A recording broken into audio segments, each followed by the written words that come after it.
Guys நம்ம இப்போ எங்க இருக்கோம்னு பாத்தீங்கன்னா டெல்லியில நம்ம தமிழர்களாக வந்துட்டு பராமரிக்கிற அங்காள பரமேஸ்வரி கோவிலுங்க.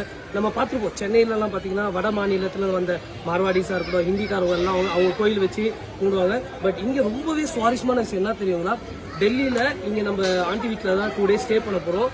ஸோ பக்கத்துல உள்ள கோவிலுக்கு வந்துடணும். இங்க உள்ள பூசாரி பாத்தீங்கன்னா இந்திக்காரங்க சாமி கும்பிடுறவங்க அப்படியே பாருங்களேன், நான் காட்டுறேன் பாருங்களேன். சாமி கும்பிடுறவங்க எல்லாம் வராங்க, எல்லாருமே இந்திக்காரங்க வராங்க. எந்த அளவுக்கு நம்ம கடவுளை நம்புறாங்க பாருங்க.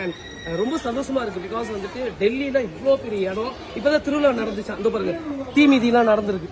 பிகாஸ் தம்பி இருக்காப்ல. எப்படிடா தம்பி இருக்கும் அந்த கோவில்? நல்லா விசேஷம். இங்க சுத்தி வட்டாரம்லாம் தமிழ்காரங்க இருக்காங்க. தம்பி வந்துட்டு டெல்லியில இருக்காப்ல, என்னோட தம்பி தான். இங்க சுத்தி இருக்காங்களா, இந்த கோவில் சுத்தி இருக்கவங்க எல்லாம் தமிழ்காரங்க மெயின்டைன் பண்றாங்களா. கைஸ் உண்மையே ரொம்ப சந்தோஷமா இருக்கு. இந்த மாதிரி சுவாரஸ்யமான விஷயத்த எல்லாமே நான் உங்களோட வந்துட்டு ஷேர்